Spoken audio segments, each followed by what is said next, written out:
Gusto niyo ba ma-achieve ang good looking at napakasarap na lumpiang Shanghai with a twist? Wow! Ito na ang video na para sa'yo. So, ang first step natin ay mag-cut kayo ng one whole big onion at pinuhin nyo ito ng sobrang pino. Sige, labas mo pa lahat ng galit mo dyan. Sige, push mo yan. Sapak-sapak, charot. Tapos pag feeling mo, okay na yan. Depende sa likes nyo. Depende sa likings ko. Ilagay nyo yan sa isang bowl at iset aside muna. And let's proceed to the next steps. Tapos mag-cut kayo ng one whole big carrot at i-grind nyo to. Depende sa gusto nyo kung may grinder kayo or may kutsilyo kayo. Go, push nyo yan. Tapos ipaikot nyo yan. Diba ganyan yung ginawa mo sa akin? Tapos pag feeling mo okay na to, pwede na to, we can deal with this. Pinong-pino na siya. Ilagay mo siya sa isang bowl at iset aside muna dahil mag-proceed tayo sa next step. Okay? Okay.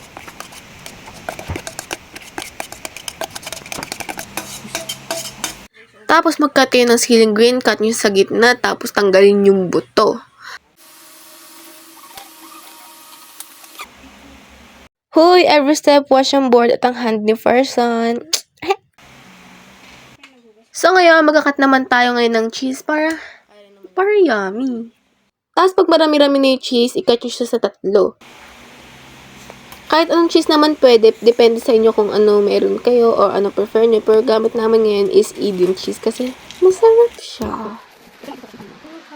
Tapos i-ready natin yung pambalot at hiwalay-hiwalayin lang natin siya. Ngayon, i-ready na natin ang ating kalan at ilagay nyo siya sa high heat at i-ready na rin ang ating 1 kilogram ground pork. Tapos mix-mix nyo siya para maghiwalay siya at mabilis siyang maluto. At takpan mo na at ilagay sa low heat. So ngayon, gagawa tayo ng pandikit ng lumpiang Shanghai para pag nagbabalot tayo, hindi siya bumukas o pag naluluto, hindi siya mag-open. Yes! Kailangan lang natin ay 1/4 cup of flour at onting tubig para lumapot. I-mix-mix lang hanggang mag-mix wheel. Okay. At balikan nyo yung ground pork at kita nyo, naging juicy na siya. Ay. At i-high heat para mabawasan yung pagkatubig. Science tayo, boy. Gusto nyo mag-ano siya kung basta ganun. At isi-strainer natin ang ating ground pork para mabawasan ng tubig-tubig at i-grinder namin siya. Pero depende naman sa inyo kung gusto nyo mag-grinder or wag na, ganyan na lang. Gusto lang namin ng pino.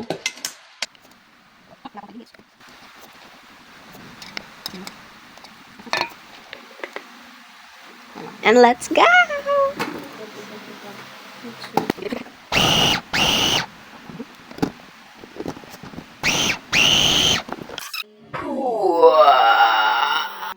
At dahil okay na to, ilagay na natin siya sa bowl at magba-batch 2 tayo.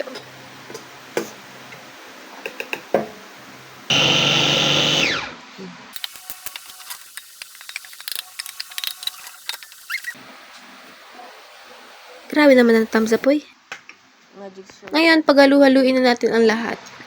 Ilagay na natin ang carrot at ilagay na rin natin sa sibuyas at i-mix-mix lang natin. Pag medyo mix na siya, add 2 eggs para magdikit-dikit sila and gives more flavor.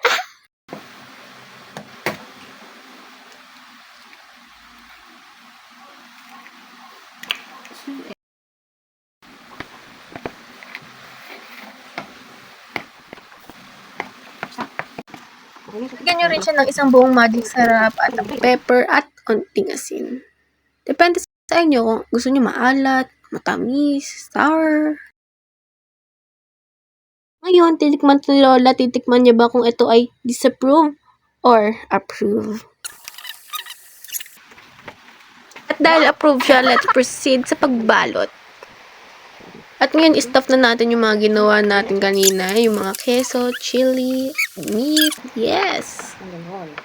Don't worry guys, both hands are clean. May ganun. At lagyan siya ng pandikit na ginawa na kanina with flour and water.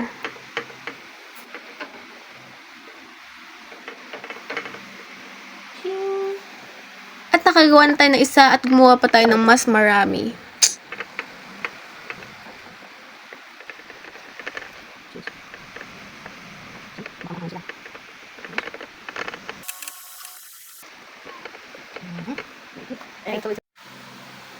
Kinulang kami sa keso, guys.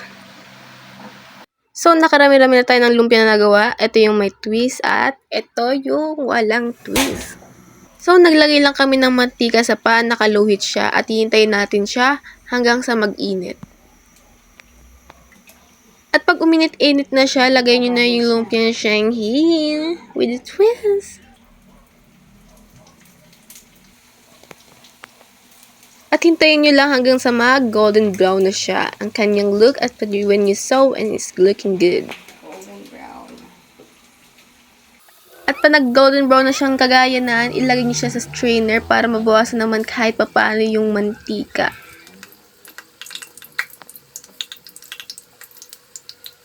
At mag-second batch naman tayo.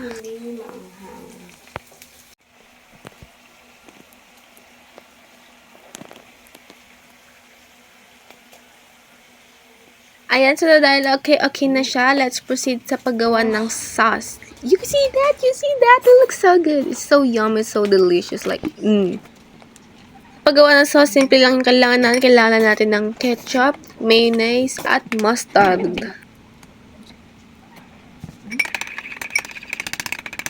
At okay na yung sauce. Ngayon, hatiin na natin yung Shanghai. Tingnan na natin kung gaano siya kaganda, kung gaano siya kayam, kung gaano siya delicious.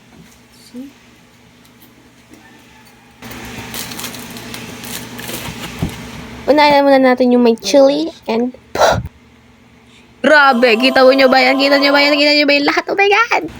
Grabe, kita nyo ba yan? It's so, oh my God, it's so delicious. Like, duh. Kita nyo ba yan? Nag-golden drizzle sa so ngayon. Tapos na at bye-bye!